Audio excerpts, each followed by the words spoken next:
James and the Giant Peach, Chapter 11. James's large, frightened eyes travelled slowly round the room. The creatures, some sitting on chairs, others reclining on a sofa, were all watching him intently. Creatures? Or were they insects? An insect is usually something rather small, is it not? A grasshopper, for example, is an insect. So what would you call it if you saw a grasshopper as large as a dog? As large as a large dog. You could hardly call that an insect, could you? There was an old green grasshopper, as large as a large dog, sitting directly across the room from James now.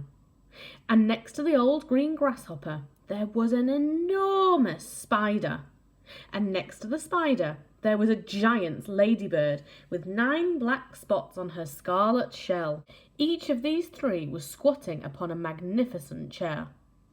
On a sofa nearby, reclining comfortably in curled-up positions, there were a centipede and an earthworm. On the floor, over in the far corner, there was something thick and white that looked as though it might be a silkworm. But it was sleeping soundly, and nobody was paying any attention to it.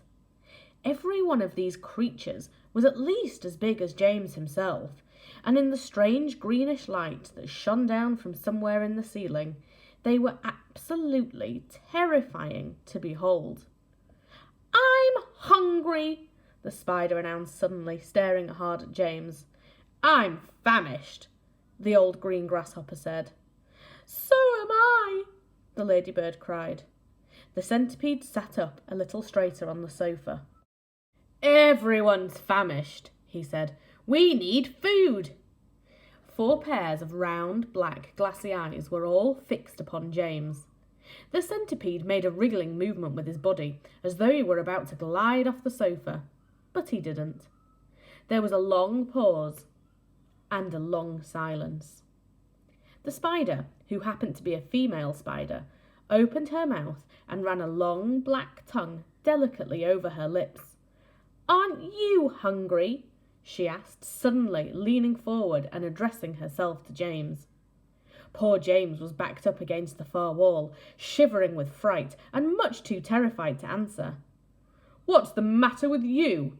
the old green grasshopper asked. "You look positively ill." "He looks as though he's going to faint any second," the centipede said.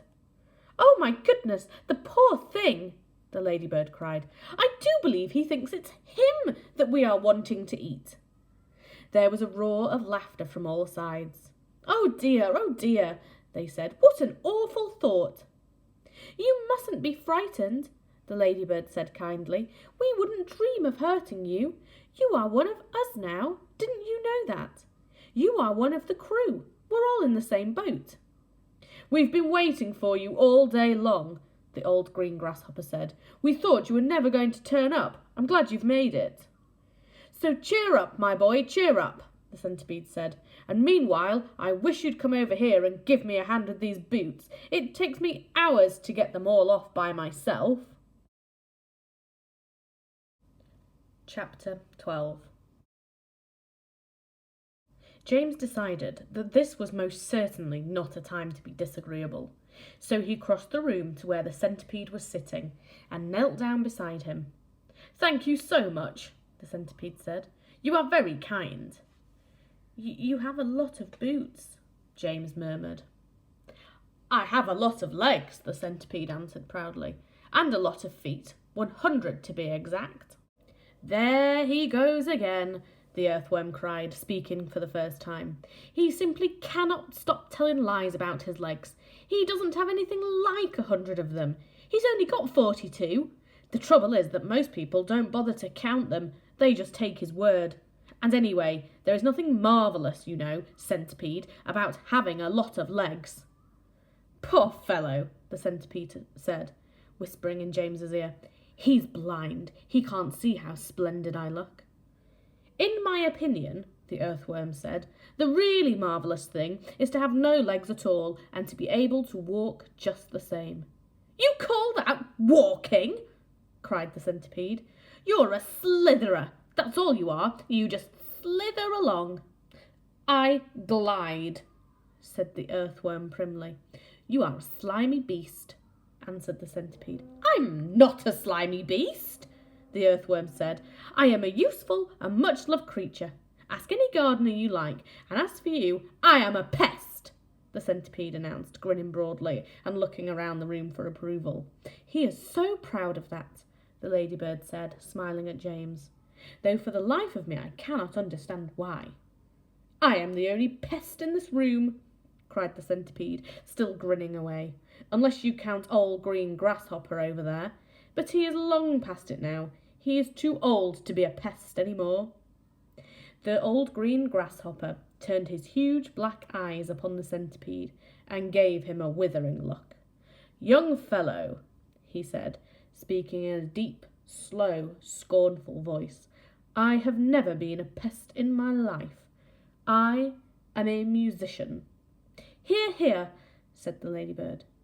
James, the centipede said. Your name is James, isn't it? Yes. Well, James, have you ever in your life seen such a marvellous, colossal centipede as me? I certainly haven't, James answered. How on earth did you get to be like that? Very peculiar, the centipede said. Very, very peculiar indeed. Let me tell you what happened. I was messing about in the garden under the old peach tree, and suddenly a funny little green thing came wriggling past my nose.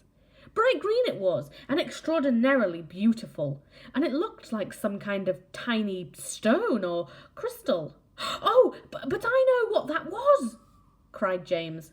It's happened to me too, said the ladybird. And me, Miss Spider said.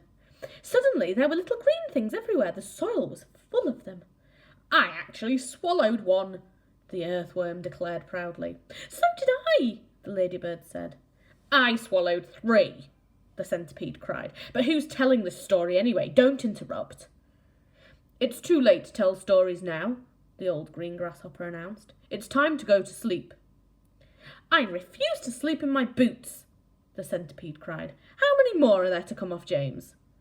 I think I've done about 20 so far, James told him.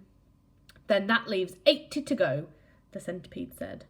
22, not 80, shrieked the earthworm. He's lying again. The centipede roared with laughter. Stop pulling the earthworm's leg, the ladybird said. This sent Centipede into hysterics. Pulling his leg, he cried, wriggling with glee and pointing at the earthworm. Which leg am I pulling? You tell me that. James decided that he rather liked the centipede. He was obviously a rascal, but what a change it was to hear somebody laughing once in a while. He had never heard Ant Sponge or Ant Spiker laughing aloud in all the time he had been with them. We really must get some sleep, the old green grasshopper said. We've got a tough day ahead of us tomorrow, so would you be kind enough, Miss Spider, to make the beds?